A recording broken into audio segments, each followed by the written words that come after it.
Сайн байцгаана уу бүгдэндээ энэ өдрийн мэндийг хүргэе. Ярьтуу team сургалтын дэм багш явган баярлана. Өнөөдрийн хичээлдэр бүгдээрээ ways of memorizing new words буюу шинэ үг цээжлэх арга гэдэг хичээл үзнэ. За шинэ үг цээжлэхтэй холбоотой хүмүүс дараах 8 асуултыг түгээмэл асуудаг бөгөөд за бүгдээрээ энэ асуултуудад хариулна гэсэн үг. За эхлээд бүгдээрээ эхний 2 асуултанд хариулцгаая. За ямар нэг хэл сурахад шинэ үг цээжлэх чухал уу? Хоёр дахь нь идэвхтэй болоо идэхгүй үгийн сан гэж юу вэ гэдэг 2 асуулт байна. За эхлээд бүгдээрээ идэвхтэй болоо идэхгүй үгийн сан гэдгээ үзэх юм бол ойлгочих юм бол шинэ үг цээжлэх хэр чухал вэ гэдгийг ойлгох боломжтой гэсэн үг. За идэвхтэй үгийн сан гэдэг нь та бичих эсвэл харилцан ярилцахад шууд автоматар санаад хэрэгжилж чаддаг өгнүүд юм. За энийг бүтээлч үг гэж ярьдаг. За жишээ нь house, chair гэх мэтлэн ямар ч бодлогоогүйгээр хэрэгэлдэг өгнүүдийг хэлнэ. За идэхгүй үг гэдэг нь за та ямар нэгэн текстэн дээр эсвэл сонсоод таньдаг, ойлгодог. Гэхдээ яг өөрөө хэрэгжилж чаддаггүй хэрэглэхэд хүндрэлтэй байдаг өгнүүд. За эдгээрийг receptive буюу хүлээн авах шинэ үг гэж ярьдаг. За энэ нь яаж юм гэхээр яагаад гэвэл та яаж дуудах нь мэдэхгүй. Эсвэл яг яаж зөв хэрэглэхээс айдаг, зөв хэрэгжилж гэнэ үгүй юу гэдгээс айдаг тийм өгнүүд юм аа гэсэн. За энэ хэл сурах үйл явцын ерөн зүгээр л байдаг хэсэг бөгөөд энэ нь идэвхтэй үгээсээ хавьгүй илүү их хэмжээг эзэлдэг гэсэн байна. За жишээлбэл эндээс харцгаая. За энэ CEFR level гэдэг нь юу гэхээр Common European Framework гэсэн үгний товчлол юм. За A1 нь хамгийн анх шат, C2 нь гүнзгий шатнд хамгийн дээд шатнаа гэж ойлгосон. Тэгэхээр B2 level-ийг зохистой түвшин гэж ойлгоно.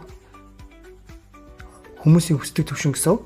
За тэгэхээр 7500-т болж байна. Идэвхтэй үг нь 2500, идэхгүй үг нь 5000 байгааг харж болж байна. За 7500 үгийг мэдээж хэрэг та цээжилж ижил одоо энэ түвшинд B2 түвшинд буюу та нар яг хүссэн түвшинд хүрэхэд бол 7500 өгтэй болж хүрэх учраас заавал үг цээжлэхээс өөр аргагүй болчиход байгаа гэсэн.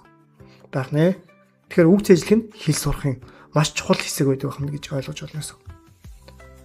За одоо бүгдээрээ 3-4 дугаар асуултанд хариулцгаая. За та ямар шинэ үг цээжлэх арга мэдэх вэ?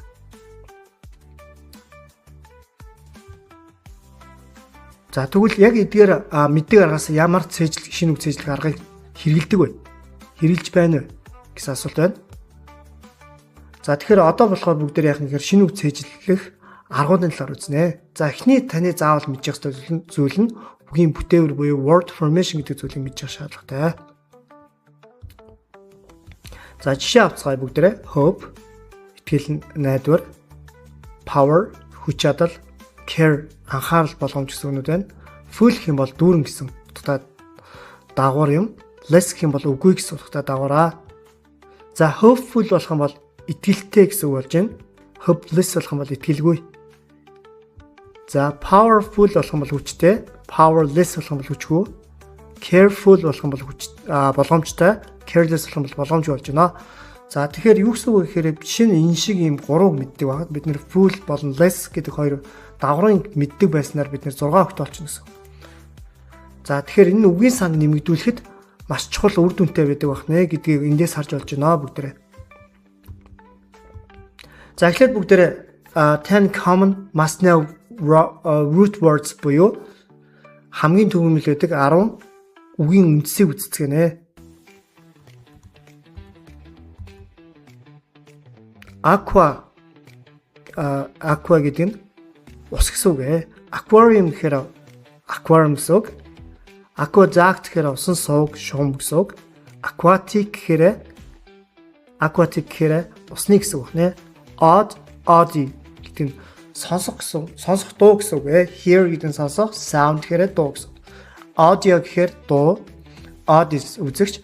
За ингэхдээ дуутай тоглолтыг үзхийг хэлдэг. Жишээ нь дөөр байж болно гэсэн. Ингээд дуутай тоглолтоос cap авах юм бол та audience болж байна гэсэн. Audible гэхээр сонсогдох боломжтой гэсэн. Bio амьдрал, biology биолог, biography намтар, antibiotic буюу антибиотик гэсэн үг болж байна гэсэн. За дараач нь chron time буюу цаг хугацаа гэсэн үг ээ. Chronological буюу цаг хугацааны логик дараалалтай. Synchronize буюу зэрэгцүүлэх, цаг хугацааны зэрэгцүүлэх гэж байгаа. Chronic гэхээр ужиг гэсэн үг. За chronic disease гэх юм бол ужиг өвчин болдгоо. Архаг ужиг гэсэн үг шүү хүмүүсээ. За dict гэдэг нь say, speak буюу хэлэх, predict урьдчилан хэлэх буюу таамаглах, dictionary толбчиг, contradict гэхээр эсрэг хэлэх гэсэн үг ээ. Geo гэхээр газар, geography газар зүй, geology геолог, geocentric буюу геотөвийн гэсэн үг ээ. Окей, дараач нь port, carry буюу тээвэрлэх гэсэн үг. Transport гэх юм бол тээвэрлэх, importlах, portable зөөх боломжтой. Spect харах гэсэн үг, inspect шалгах. За ер нь нүдэрээ харж шалгахыг илүү хэлж байгаа гэсэн үг байна. За spectator гэхээр үзэгч гэсэн үг. За амтны хүрээлэн, цирк үзүүлбэр гэх мэт харж таашаал авдаг үнийг хэлж байгаа. Perspective зүйлийг хэлж байгаа. За perspective гэхээр хитэн төлөө, struct гэдэг нь барих гэсэн үг ээ. Construct гэх юм бол барилга барих, structure бүтцэц, destruction барилга устгах гэсэн үг ээ. For distance буюу холын гэсэн үг байна. Telephone гэхээр үүрэн телефон, television гэхээр зурагт. За viz гэдэг нь харуулах гэсэн үг байхгүй. Тэгэхээр алсаас харуулдаг зүйлийг телевиз буюу зурагт гэж аахна. Жишээл telegraph гэхээр алсаас одоо бичих гэсэн үг. Тэгэхээр цахилгаан дохио гэдэг үг болж байна гэсэн үг байна. За одоо бүгдээр prefix үздэгэ. 10 most common must know prefix буюу 10 түгээмэл байдаг заавал мэдчих хэвээр. Огтуруудыг үздэгэ. За огтур гэхээр тухайн үгийнхаа өмнө залгадаг үгийг хэлж байгаа гэсэн үг. За un гэхээр not буюу үгүй, upside down буюу эсрэг гэсэн үг. Unhappy гэх юм бол ад жаргал буюу ад жаргалтайгийн эсрэг гэсэн үг нэ. Unfair шодрог бос. Unknown мэдэгдэхгүй. Rewrite дахин бичих. За re гэдэг нь дахин буюу буцааж гэсэн үг. Буцааж бичих гэсэн бас утгатай байна. Replay гэх юм бол дахин тоглуулах. Rebuild дахин барих. Pre өмнө, preview гэхээр ямар нэгэн зүйлийг хийхээс өмнө урьдчилж харах гэсэн үг. За жишээ нь print preview гэж байдаг. Буюу принтлэхээс өмнө та урьдчилж харж болдог команд байдаг байна. За preschool ясли буюу цэцэрлэг. Prepay урьдчилан төлөх. За dis гэхээр үгүй эсэргээр гэсэн үг. Disagree санал нийлэхгүй байх. Dislike дургүй байх. Disconnect салгах гэсэн үг ээ. За miss буруугаар гэсэн үг. Misspell буруугаар үсгэлж бичих. Misunderstand буруугаар ойлгох. Misbehave бие буруу авч явах гэсэн үг ээ. За il, im, ear, in гэдэг нь бүгдээрээ үгүй гэсэн утгатай үг ээ. Il-ийг l-ээр хэлсэн үгний өмнө im-ийг bm-гээр хэлсэн үгний өмнө ear-ийг r хэлсэн үгний өмнө энийг бус төгсгнүүдээр хэлсэн үгний өмнө залгадаг. За жишээлбэл illegal буюу хууль бус, illogical логикгүй, imbalance тэнцвэргүй, immoral ёс зүйгүй, impossible боломжгүй, irregular хэвийн бус гэсэн үг, түгээмэл бус гэсэн үг. Irresponsible гэхээр хариуцлагагүй, inactive идэвхгүй, incomplete бүрэн бус гэсэн үг ээ. За одоо бүгдээрээ 7 over буюу too much хитрхийх, хитрүүлэн дээгүүр гэсэн утгатай үг байна. Хитрхийх, дээгүүр гэсэн хоёр утгатай байна. За overcook болох юм бол хитрүүлэн болох буюу түлэх. Overreact хитрүүлэн одоо хариу үйлдэл үзүүлэх. Overhear гэхээр давж буюу дээгүүрийн сонсох гэсэн утгатай байна. Under хитрхий бага, доогуур гэсэн үг. Underpay хитрхий бага төлөх. Underrate тураалтай буюу хитрхий бага нэнтэй. Underestimate доогуур үнэлэх гэсэн үг нэ. Inter хооронд, дунд гэсэн үг. За international болох юм бол олон улсын буюу улс хоорондын. Interact харилцан үйлчлэх. Interview хоорондоо харах буюу ярилцлага, ажлын ярилцлагыг интервью гэдгээ жишээ. Ер нь ярилцлага хэлж байгаас үг. За ингээд хамгийн сүүлчийнх нь буюу 10 дахь нь үздэсгээ. За одоо бүгдээрээ энэ дээр дандаа тоонуудыг үздэсгээ нэ. Mono uni гэдэг нь хоёулаа нэг гэсэн үг. Unicycle гэхээр нэг дугуйтай дугуй. Uniform гэхээр нэг хэлбэртэй дүрм төвцөг байна. Monotone гэхээр нэг одоо аялгаутай буюу нэг одоо хэмнэлээр ярих гэсэн. Monorail гэдэг нэг зам гэсэн үг ээ. За bicycle ундаг дугуй bilingual хоёр хэлний. За диалог гэхээр харилцаа яриа. Хоёр хүний яриаг диалог гэж байгаа шүү. За triangle гурвалжин, tricycle гурван дугуйт гэсэн үг. Quadro tetra гэдэг нь бүгдээрээ дөрөв гэсэн. Quadruped гэж байгаа. Quadrilateral гэж байгаа. Tetrapod, tetrahedron гэх мэтлэг өгнүүд байна. За эдгээр нь бүгдээрээ гүнзгий төвчний өгнүүд бөгөөд та бүхэн хэрэв утгыг мэдхээр бол өөрсдөө бас харж болно шүү. Pentagon гэхээр 5 үзэгт, pentathlon гэхээр 5 төрөлт спортыг хэлдэг. Атлон гэхээр спорт гэсэн үг шүү дээ. Тэ? Хүмүүсээ мэдж байгаа хаа гэж бодож байна. Hexagon 6 онцогт, hexapod гэж бас байдаг. За octa гэдэг нь 8 гэсэн үг. Octopus 8 алж, octagon 8 онцогт. Deca гэхээр 10 гэсэн үг. Decameter 10 метр, decade 10 жил. Cent гэдэг нь 100, century гэх юм бол 100 жилээ. Centimeter гэхээр 100 метр буюу метрийн 100-ны нэг нь болж байна гэсэн. Сантиметр гэж ярьдаг шүү дээ монголоор. Кило, мили гэдэг нь 2000 гэсэн. За миллиметр буюу метрийн 1000-ны 1.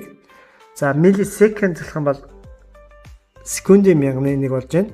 Килограмм гэх юм бол 1000 кг гэсэн үг ээ. За одоо бүгдээрээ 10 common must have suffix буюу 10 түгээмэл байдаг. Заавал мэдчих хэвээр дагавруудыг үздэцгэнэ. Or ear гэдэг нь бүгдээрээ ямар нэгэн зүйлийг хийдэг үнийг хэлдэг. За энэ дээр нарийн тайлбар нь байгаа бөгөөд ерөнхийдөө бол та хэрэг нарийн үзэхээр бол энэ тайлбарыг бас унших боломжтой шүү гэж хэлэх гээд байгаа. За air нь бол хамгийн түгээмлийн эсрэг нь ховор байдаг. За жишээ нь beggar гэж байгаа, liar гэж байгаа, scholar гэх мэтлэн жишээнүүд үйлдэлнэ. Ear нь хүн дээр залгадаг буюу ямар нэгэн зүйлийг хийдэг зүйл дээр залгадаг. Teacher, runner гэд хамгийн түгээмэлүүдэг.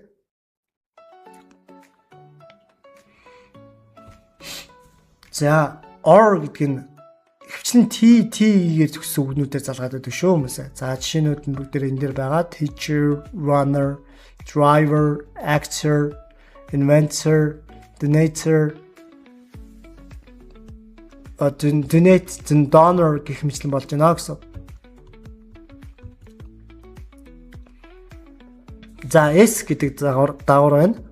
За S нь эмэгтэй үсгийг заадаг. Waiter гэдэг нь эрэгтэй зөөгч, waitress гэхээр эмэгтэй зөөгч болж байна гэсэн.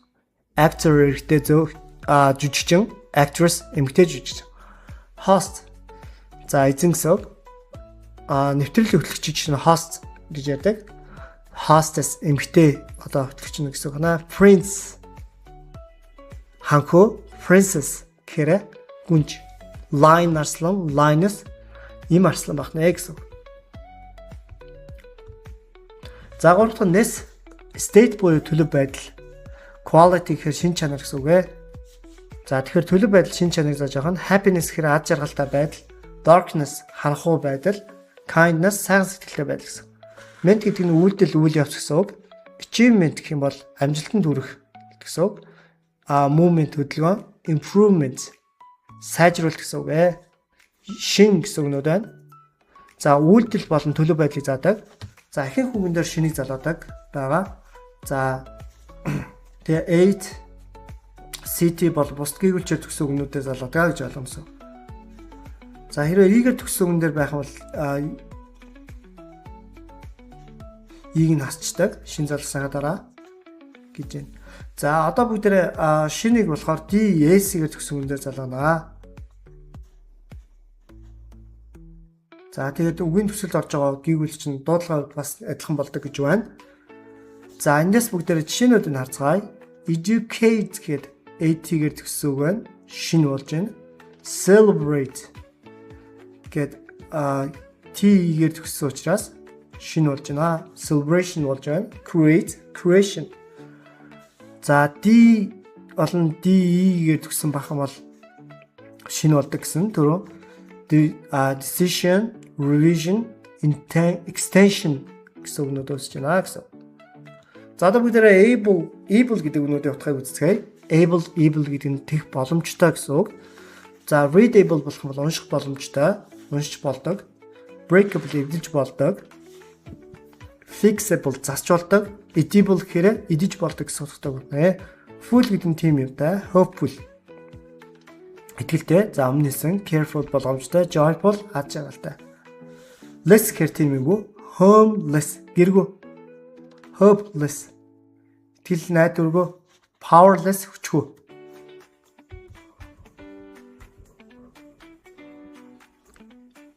За одоо бүгдээ LY дагаврыг үзцгээе.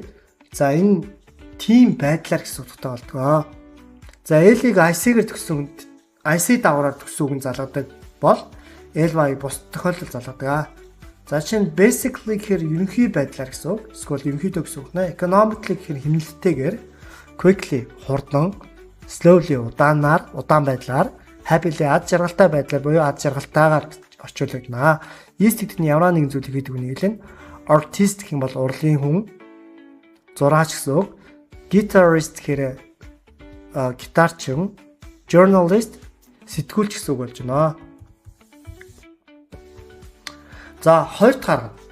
За тэгэхээр саний үг бүтээврийн аргаар үг цээжлэх юм бол үгийг задлж ойлгоод цээжлэх юм бол илүү үр дүнтэй байдаг. За хоёр дахь чухал арга нь юу гэхээр төсөөллийн аргаар цээжлэх байгаа. Mnemonics гэдэг. Mnemonics. За дуудахад жоохоо эвгүй үг байгаа. За тэгэхээр ерөнхийдөө бол энэ яагаад ингэж ямар учиртай гэхээр хүн ерөнхийдөө болохоор сэтгэл хөдлөл орсон юм хамгийн их цээжилдэг. Баяртай, гунигтай, ууртай гэх мэтчлэн ямар нэгэн сэтгэл хөдлөл ороод ирэхэд тухайн зүйлийг илүү цээжилдэг. За жишээлбэл бид нэр өчигдөр магадгүй 7 өмнө юу хийснээс сандгүй үнээсээ амьдралчин болж ирсэн хамгийн хэцүү явдал, хүнд хэцүү явдал, амьдралчин болж ирсэн хамгийн аз жаргалтай явдал ч гэдэм үү те. Төрсөн өдрөө ямар байдлаар тэмдэглэсэн бэ гэх мэтчлэн асуултуудыг маш сайн санаад хариулдаг. Энээс үзэх юм бол бүгдээрээ шинэ үгэндээ сэтгэл хөдлөл оруулж цээжлэх хэрэгтэй гэсэн үг байх нэ. За тэгэхээр Mnemonics-ийн аргыг хэрэглэхдээ бүгдээрээ ямар нэгэн тухайн шинэ үгэндээ хөгжилтэй тийм зүйлтэй холбон төсөөлж цээжлэх арга. Цээжлэхдээ шинэ үг цээжлэхдээ тухайн үгийг хөгжилтэй зүйлтэй холбоно. За ингээд төсөөлж цээжлэх гэж байгаа гэсэн үг нэ. За одоо бүгдээрээ төсөөлөх гээд үзнэ гэсэн үг. За freezer гэдэг үгийг free гэдэг нь үнгүү гэдээ харчиж болж байна шууд. Зэр гэдэг нь гэр гэдээ харчна гэсэн. За тэгэхээр амралтын газар очоод нэг үнгүү шахам гэр авсан чи хөлдөөгч шиг байсан юм аа гэдэг. Хөлдөөгч гэдэг үгээр нь буцаад цээжлэнэ гэсэн. За хоёр дахь нь quarantine гэдэг үг байна. Quarantine гэдэг нь хуарна гэж цээжлэн, хийн гэж цээжлэнэ. За coronavirus гэвэл цэргүүдийг хуаранд хөл хийж хорно гэж байна. За иймэрхүү баягаар цээжлэнсэн үг. За одоо бүгдээрээ 3 дахь шинэ үг цээжлэх арга үзцгээе. За flashcard-ийн арга буюу flashcard method.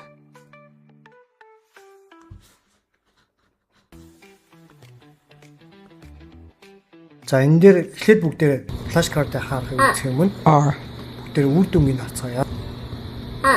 R. Was. 2. Light. May. За Монгол хүүхдийг одоо жишээ харцгаая.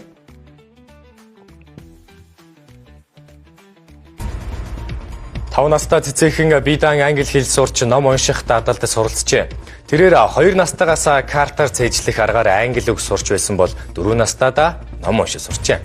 Өдөр бүр тогтмол ном уншсаар өнөөдрийн байдлаар 400 англи номын ард гараад байна. Цэцэгийн охины дадлыг ээж нь анх суулгасан. За өөрөө YouTube-ээр бичлэг үзэж англи хэлнийхээ дуудлагыг сайжруулжээ. Hi everyone! I'm gonna tell you about this book, The Three Bears. Yes, what did the little girl do? One morning. Тэгвэл манай сургалтын төвд явсан сурагчийн жишээ нь. За энэ сурагчид налаахаас орж ирж сургалт сайн бацгаана бүгд өнөөдрийн мэндийг эрт тийм сургалтын багш баяртай. За ингээд за энэ зам сууг за тэгээд бат шиг 6 дахь хоногта англи хэлний цагаан толгой бүх хэсгийг зээжилсэн байгаа. За аль сургууль вэ? За тэгэхээр бодолтоор хэлэх юм бол Голомт картын аргаар хамгийн одоо хэдвэр ангид орж байгаа лээ. жоохон хүмүүсийг хүртэл 2 дугаар ангид хэл сурж байгаа учраас миний хар бол энэ картын арга нь нэг номерыг хэл сурах арга юм аа гэж бодож байна. За ерөнхийдөө жишээ болгоод бүгдээрээ 100 үгийн шинэ үгийн карт цээжлээ гэж бодъё. Шинэ үгийн картын нэг талд нь шинэ үг, нөгөө талд нь түүний утга гэсэн хоёр талтаагаар байхаар байдаг. За алхам нэг нь бүх шинэ үгийг сайтар хараад утгыг цээжлээ. За алхам 2 бүх шинэ үгийн картаа дахин хараад утгыг нь мэдэж байгаа үгээ нэг талд нь мэдгүй байгаа үгийг нөгөө талд нь байрлуулна. За бүгдээрээ 100 үгнээс энийг утгыг мэдэхгүй гэдгийг цээжилсэн үгээ нэг талд нь гэд ойлгочээ. Энэ талд нь цээжлэг үгээ энд нь байрлуулж байгаа гэд ойлгочээ. Бүгдээрээ 100 үгээс 20 үгийг мэдэж байгаа гэж бодъё. Буюу цээжилсэн байгаа гэж бодъё. Харин 80 үгийг мэдэхгүй байгаа буюу цээжлэг үг гэж болгоё. Алхам 3. Өмнөх удаагийн мэдэхгүй байсан шинэ үгээ дахин хараад утгыг цээжлэн. За одоо яаж юм гэхээр сайн мэдчихсэн үгээ бол ингээд хасч чинь гэсэн үг. За ингээд 80 үг үлдэж байгаа. 80 үгнээсээ дахиад утгыг хараад цээжлэн. Ялгсан байгаа 100 үгнээсээ дахиад 20-ыг хассан 80 үг байгаа. 80 үгээ одоо дахиад хараад цээжлэнэ гэсэн үг. За алхам 4. Өмнөх удаагийн мэдэхгүй байсан үгийг харж мэдэж байгаа. За одоо дахиад энийг ялгана. Мэдж байгаа цээжилсэн үгээ 80 цээжилсэн үгээ мэдж байгаагийн нэг талд нь мэдгүй байгаагийн нэг талд нь ялгана гэсэн үг. За жишээ нь энд цээжилсэн үг нь 30 үг байгаа гэж бодно. 80 үгээс 30-ыг цээжилсэн. Одоо 50-ыг цээжлэг байгаа гэж бодно гэсэн. За алхам 5. Энэ дараалал яг үгээ дахин цээжлээл яваад байна. Тэгээд цээжилснийг хасаад яваад байна гэсэн үг. За картын арга нь хамгийн үр дүнтэй үг цээжлэх аргын нэг юм аа. Бүгд тань дараах даваа талууд ирж байгаа. Та өөрийн мэддэг болон мэддгүй үгийг тодорхой ялгах боломжтой нэгдүгээр даваа тал нь, хоёрдугаарт хаанч хэрэглэх боломжтой карт аваад явчихна гэсэн. Гуравдугаарт би дааж хамтрагчтайгаа болон чиглүүлэгчтэй гэж гэх мэтлэн хідэн ч үнийг хамраад картын аргаар давхар үг цээжилж болдгороо даваа талтай. За одоо бүгдээрээ яг бүрэн болсон карт ямар байдгийг харцгаая. За урдтал нь энэ, арттал нь энэ. За шинэ үгийн их сурулж байна. За хаанаас шинэ үг авсан бэ? За ерөнхий их сурулж бол нарийн их сурулжуд байна. За энэ ерөнхий их сурулж, энэ нарийн их сурулж байна. За шинэ үгийн дугаар шинэ үг. За энэ айгуу чухал formal, semi formal, informal гэдэг. За formal байх тусмаа илүү бичиг тал руугаа дээрэс нь янз бүрийн албан ажлын хэрэгээр хэрэгэлдэг. Informal байх тусмаа ярианд хэрэгэлдэг бөгөөд энгийн өдөр тутмын зүйлсийг ярихтаа хэрэгэлдэг байна гэсэн. Semi formal гэдэг нь хоёулын дээр нь болдог үг хэлдэг. За шинэ үгээ орчуулга. Шинэ үгийн дуудлага нь QR кодоор болон шинэ үгийн тэмдэглэг авиа зүүн тэмдэглэгээр байна. За ижил утгатай болон эсрэг утгатай үгнүүдийг энд бичдэг. Зураг. Жишээ шинэ үг орсон жишээ өгүүлбэр. За дараагийн анхаарах хэрэгтэй зүйл нь. За эндээс юу анхаарахын гэхээр ChatGPT-д тэр нөгөө энэ жишээ өгүүлбэрийг гаргахтаа хэрвээ бид нэр өөрсдөө гаргахыг хүсэхгүй гоё өгүүлбэр олё гэж бодож байвал энэ өөрсдөө гаргавал зүгээр ChatGPT дээр make a B1 sentence with the word hold on гэж хаана гэсэн. За B2 ч байсан болно. За дуудлагыг хайхдаа бид нэр Google-ээс хайна. За Google-ээс hold on гэчихэд жишээ нь meaning гэдэг үг хүчнэ гэсэн тухайн үгний хард. За эсвэл Tube Phonetics руу гэсэн сайтаас орж хана. За ерөнхийдөө Tube Phonetics-ийг ямар тохиолдолд ашиглавал зүгээр вэ гэх юм бол урт үг олон хүнээс бүтсэн үг хэллэг байх юм бол шууд Google-ээс утга нь гараад дуудлагатаа гараад ирдэггүй. Энэ тохиолдолд ашиглавал илүү зүгээр шүү юмсаа. За окей. За шинэ үгийн картыг гэртээ хийж болно. Гэртээ ихтэй ямар зүйлсийг бэлддэг вэ гэдэг зүйлсийг тайлбарж өгцгөөё. За дараах 12 зүйлийг бэлдэх хэрэгтэй. Нэгдүгээр шинэ үгээ сонгоно. Хаанаас авах вэ? За хоёрдугаарт хүзэр бэлдсэн байх хэрэгтэй. За эхний ээлжинд би сурагчдаа 6 хүзэр авчрахыг зааж өгдөгөө даалгадаг гэсэн. Бичгийн цас хэрэгтэй 3 ширхэг, скотч, өргөн, гэтээ хит өргөн биш. Хайж, номны өнгөтэй ижил өнгийн тодруулагч, нүх гаргагч, Харааранда шугам, шинэ үгийн картын бүгж, мини принтер эсвэл энгийн принтер байж болно гэсэн үг. За бүгж гэдэг нь энийг хэлж байгаа. Цоологч гэдэг нь энийг хэлж байгаа. Нүх гаргагч буюу цоологч гэдэг нь энийг хэлж байгаа. Мини принтер гэх юм бол иймэрхүү байж болно гэсэн үг. За эхлээд бүгдээ хүзэр болон бичгийн цасаа хэрэглэнэ. За ингээд яах юм гэхээр бичгийн цасан дээр хүзрээ тойруулж зурна гэсэн. Зураад хаажлна гэсэн. За аль болох олныг зурвал зүгээр хамгийн олныг зурах дараалал нь ийм дараалалаар яг ийм байрлалаар зурах юм бол хүзрээ байршуулах юм бол хамгийн олон гардаг. Энээс өөрөөр байршуулах юм бол 9 гардаг, 10 гардаг. За энэ нь бол хамгийн олноор гарч байгаа юм аа. За энийг үйл явцыг хэлбэршүүлж болдог. Хэлбэршүүлж цаг хэмнэхийн тулд бүгд яах юм гэхээр нэг удаа маш гоёор цэвэрхэн зураад хайж тэрийг канондаж аавна. Эсвэл скандаж компьютер руу оруулна гэсэн. Ингээд принтерлэх юм уу канондох байдлаар нэг цаасаа олон үржүүлж болно гэсэн үг шүү хүмүүсээ. За 20 дугаар дараалал. За 2 хайчилсан байгаа юм тал одоо юм цаас байгаа шүү дээ. За хайчилсан нийт тооны цаас одоо ингээд гараад ирэхээр нийт тооны цаасынхаа талыг нь тодруулж чаддаг. Хүрээг нь тодруулж байгаа гэсэн үг. Хүрээж тодруулна. За тодруулагчийг хичээл хийж байгаа номны өнгөтэй ижил байхаар сонгоорой. Хэрэв номноос хэл үзээгүй бол жил бүр эсвэл сурж байгаа хичээл бүрт өөр өнгийн тодруулагч хэрэглэхийг зөвлөж байна. За манай ном нь нийл ягаан өнгөтэй учраас би сурагчдаа дандаа нийл ягаан өнгийн тодруулагч аваарай гэж зөвлөдгөө.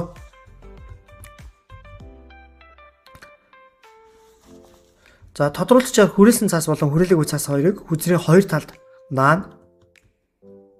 Ингэснээр шинэ үгийн картыг хүчигээс хамгаалах буюу илүү биетэй болгож байна гэсэн. За хүзрийн өргөн түгээмэл байдаг анааштай үзэртэй ижил байх нь хамгийн чухал.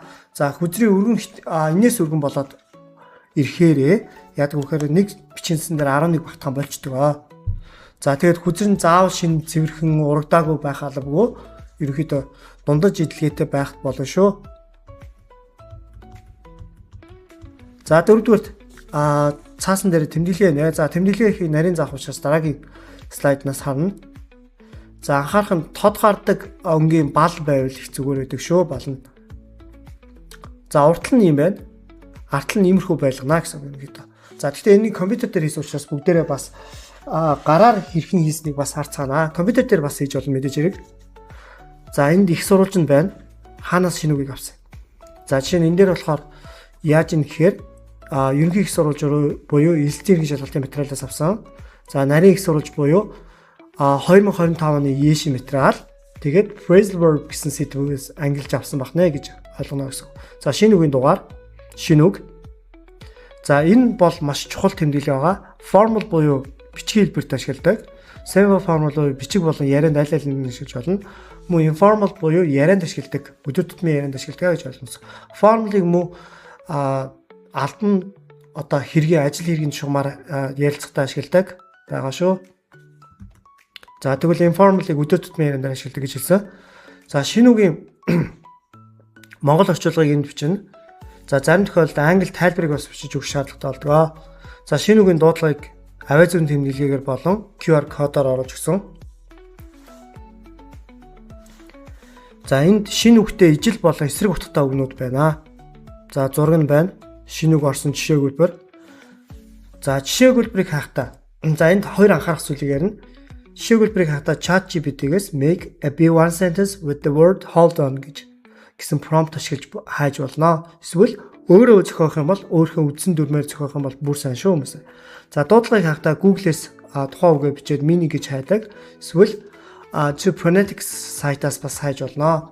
За энэ To Phonetics сайтыг ямар тохиолдолд хэрэглүүл зүгээр вэ гэхээр илүү олон үгнээс үг хэллэгээс бүтсэн үгнүүд байх юм бол Google дээр дуудлага гарч ирдэг юм аа. Ийм тохиолдолд ашиглана гэсэн үг.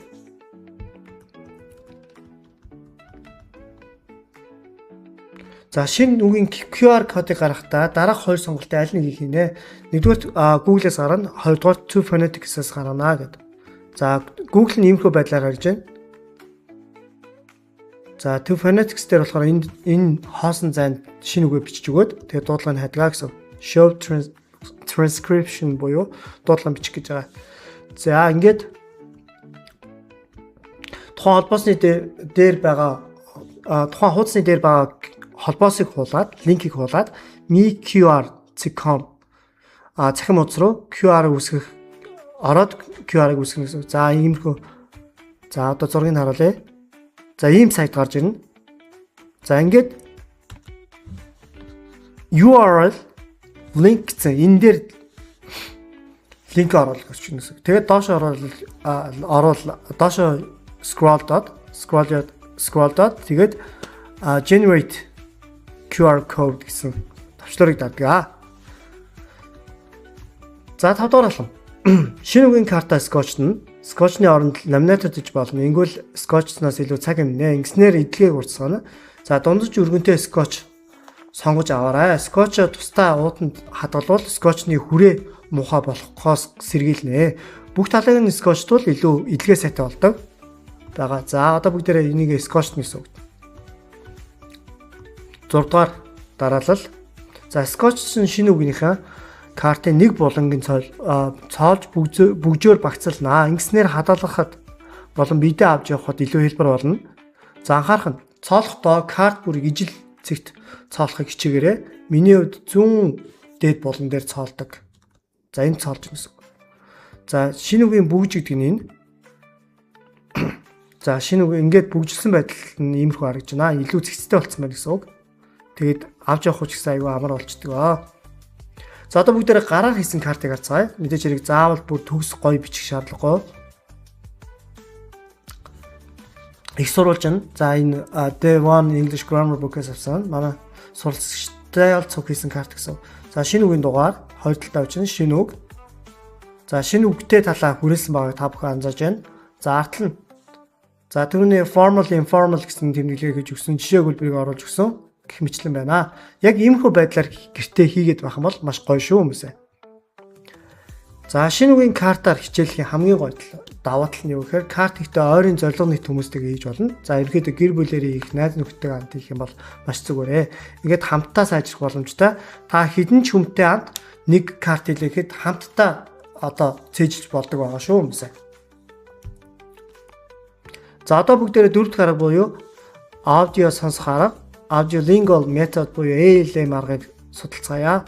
За зүгээр хамгийн энгийнээр ярих юм бол яаж байгаа зөвхөн үгч гэлт, шинэ үгч гэлтгүү, шүлэг дуу гэх мэт олон зүйлийг утасныхаа дуу раагуурт уншаад гадуур явж байхдаа эсвэл завтай байхдаа дахин сонсосоор байгаад цээжлэх арга юм аа.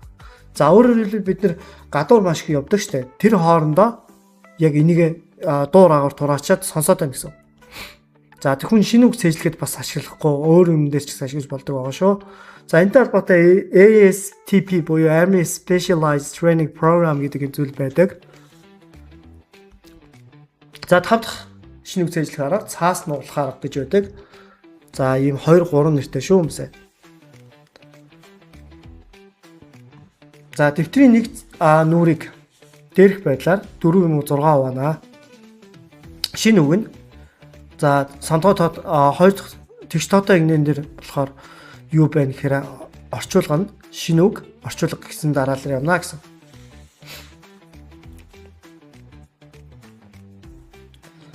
За тэгээд шинэ үгээ цээжлээгүй байх юм бол нуглаасаа нуглаад дэлгэж шинэ үгээ хардаг арга байгаамаа.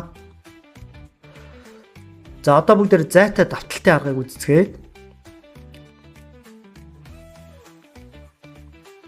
За юуны төрөнд бүгдээр зайтай давталтыг яагаад одоо хэрэгжүүлэх ёстой вэ гэдгийг үздэцгээе. За Германы сэтгэл судлаач Hermann Ebbinghaus гэдэг өмнө Ebbinghaus-ийн мартлын морь гэж байдаг. За энэ ямар ч утгатай гэхээр хүн эхний 20 минутанд тухайн зүйлийнхаа үдсэн шинэ мэдлэгийнхаа 40%-ийг мартдаг.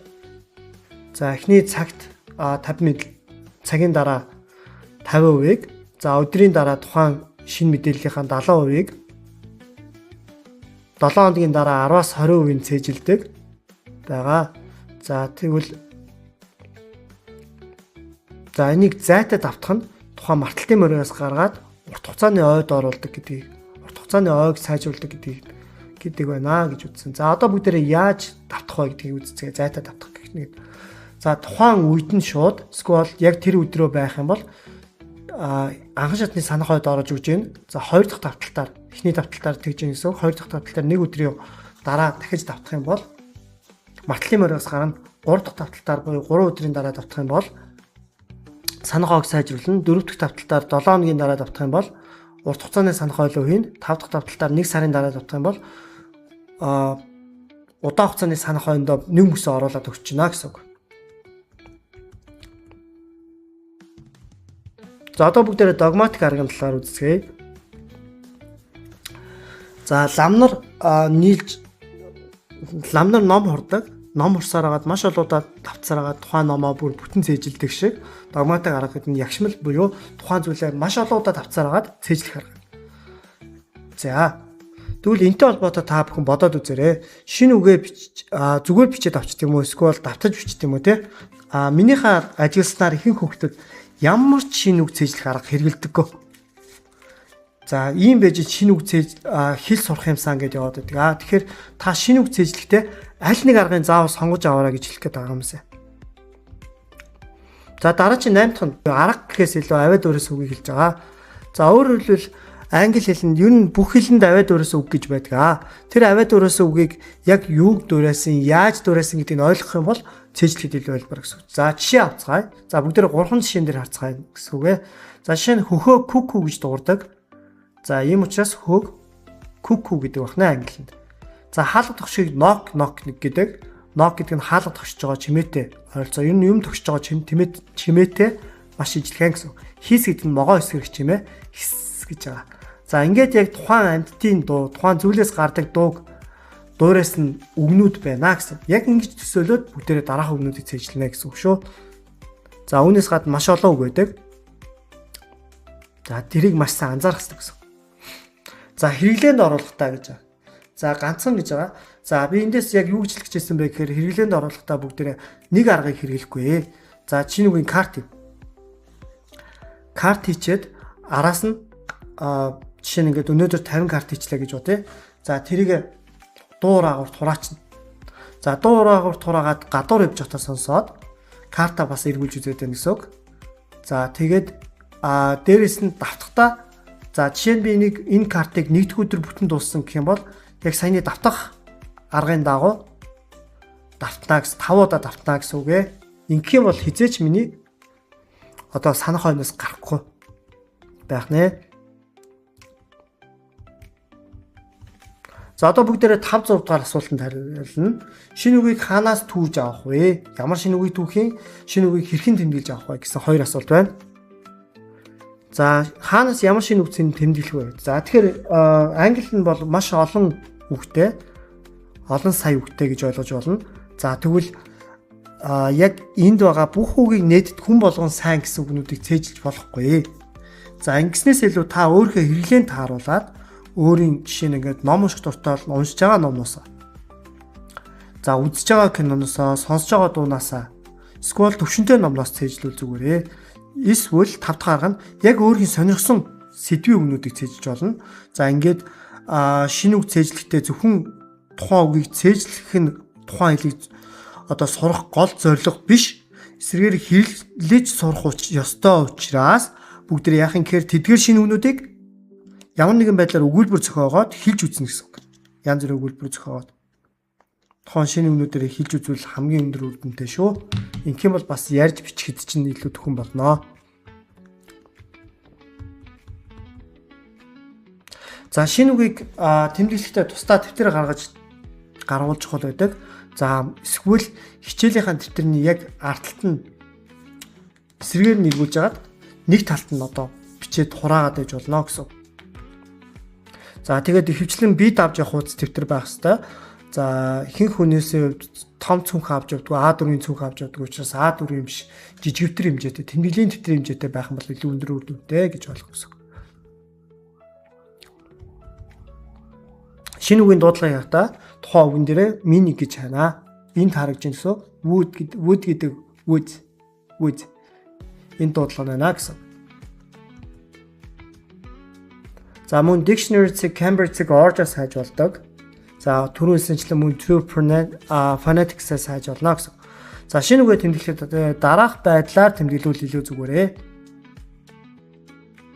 Preposition. За энэ дээр одоо бүгдээрээ мөн зарим нэг зүйлсийг ярилцсан. За 7 дугаар асуулт. Шинэ үгийг өгүүлбэрт оруулж цээжилдэггүй эсвэл дангаар цээжилдэггүй. Сая ерөнхийдөө бол шинэ үгэн дээр өгүүлбэр зохиовол зүгээр нэг шинэ үг үзлээ. Тэрүүгээр янз бүрийн байдлаар хэрэгжилж үзээд байвал зүгээр гэж үзсэн. Гэтэ яг шинэ үгийг өөрийг нь бүх үгийг тексттэй юу гэсэн үг л дээ. Бүх үгийг өгүүлбэрт оруулж цээжлээд байвал зүгээр юм уу? Юу гэж бодож байна? За 8 дахь асуултны үгээр бид шинэ үгээ мартдаг. За сурагчд болгон асуудаг. Шинэ үгээ мартаад байдаг. Тэгвэл нэмж шинэ үг цээжлэх хэрэгтэй юу? Мартаал авах юм чинь ямар хэрэгтэй гэдэг. Энэ хоёр асуултанд хариулъя. За юуны түрүүнд бүгдээрээ шинэ үгэн дээр дараах одоо тэмдэглээнүүдийг хэвсдэг гэсэн. Нэр үг noun гэдэг товчоор n гэж байгаа. Тэмдэг нэрийг adjective дотор товчоор adg гэж байгаа. Verb буюу үйл үгийг v гэдэг. Adverb буюу дайвар үгийг adv. За preposition буюу өгтөр үгийг prep гэдэг байна товчоор. За энд бус товчлон заавал мэдэх ёстой үг хэллэгийн нэр томьёонууд байна. Conjunction холбох үг, interjection аялга үг, pronoun төлөөний үг, article ялгаж шүү, idiom хэлц үг, phrase хэлц, prepositional phrase угтлагт хэлц, plural noun олон тооны нэр үг, нэр үгийн олон тоо гэсэн ч болно. За үг цээжлэхдээ бүгдээр дараах зүйлсийг анхаараарай. Энгийн үгнүүдийг заавал өгүүлбэрт оруулж цээжлэх албагүй. Зүгээр үгээр нь цээжлж болдог. Collocation-ыг бол заавал үг хэлгээр нь цээжлэх хэрэгтэй байдаг. Ингэхгүй бол буруу хэлээд байдаг. Prepositional phrase-ыг заавал preposition-тэй цээжлэнэ. За conjunction буюу холбох үгийг жишээ өгүүлбэртэй цээжлүүл үр дүнтэй байдаг шүү. За эндээс бүгдээрээ одоо шинэ үгээ тэмдэглэсэн байдлыг харж болно. За бас иймэрхүү байдлаар тэмдэглэж болно. Ерөнхийдөө яаж тэмдэглэхийг маш олон янзаар харуулж байгаа. За тэгээд дээрэс нь энэ дээр одоо жишээ нь ингээд ягаад зарим нэг үгнүүдийг дан ганцаар нь биш холбоосоор цээжлэх хэвээр харуулсан 11 жишээ өгүүлбэр байгаа гэсэн. За hang in there гэдэг өгүүлбэрийг авч үзье. Hang гэдэг нь өлгөх гэсэн үг. Энэ гэхээр дотор there тэн дотроо өлгөөрэй гэсэн үг байна. Тэгэхээр битээ бууж өгөөрэй гэж орчуулж байна. За тэгэхээр үгнүүд нь нийлээд нэг утгатай болдог ч гэсэндээ тусдаа байхаараа шал өөр утгатай болчдөг үг хэлхүүд байдаг. Ийм үгнүүдийг бүгдээрээ заавал ийм нийлэмж байдлаар нь орчуулад нийлэмж байдлаар нь цээжлэх хэрэгтэй байна гэсэн. Hit the road гэх юм бол замд гарах гэсэн үг. Зам цохих биш ээ. Call it a day гэх юм бол өдрийг дуудах биш. Ажлаа зогсоо, өнөөдөртөө болио гэсэн утгатай байна. За үг цээжлэх гэдэг нь ямар байдлаар явагддаг вэ? За хүний тархинд 86 типо мэдрэлээс байдаг. За өмнөх мэдлэг нь энэ гэсэн үг. За ингээд шин зүйл сурахад тухайн өмнөх мэддэгтэйгээ холбож сурдаг. За энэ учраас та өмнө нь үг цээжлээгүй байвал үг цээжилдэггүй байсан байвал мэдээж хэрэг таны үг чинь ийм том болохгүй. Ийм том болохын тулд өмнө та заавал алхам юм. Бүр үггүй ч гэж болно те. Тэгэх юм бол том болгохыг хүсэж байгаа бол та заавал мартсан ч гэсэн шинэ үг цээжлэх л хэрэгтэй гэсэн үг болоод байгаа гэсэн. За шинэ үг цээжлэхтэй холбоотой мөн хэл үзэхтэй холбоотой, хичээл хийхтэй холбоотой дараах кинонуудыг үзэж урам зориг аваад мөн ямар арга хэрэгжилж, сурах арга барил хэрэгжилж гэдэг юм хийж аваарай. За эхний кино The King байна. Хоёр дахь кино Master of Study. Окей, гурав дахь кино Aquila and the Bee гэдэг. За эдгээр кинонууд нь хэл үзэх, хичээл хийх, мөн яаж шинэ үг цээжлэх талаар гардаг. Яаж хичээл хийх вэ гэдэг талаар гардаг. За бүгдээрээ анхаарал хандуулсан явдал баярлалаа. За энэ scripts гэдэг нь ямар ч утгатай гэхээр Америк болдог үсгэлийн аврах шалгаруулах тэмцээн. За бүгдэнд нь шинэ үг цээжлэхт нь хэл сурахт нь амжилт хүсье.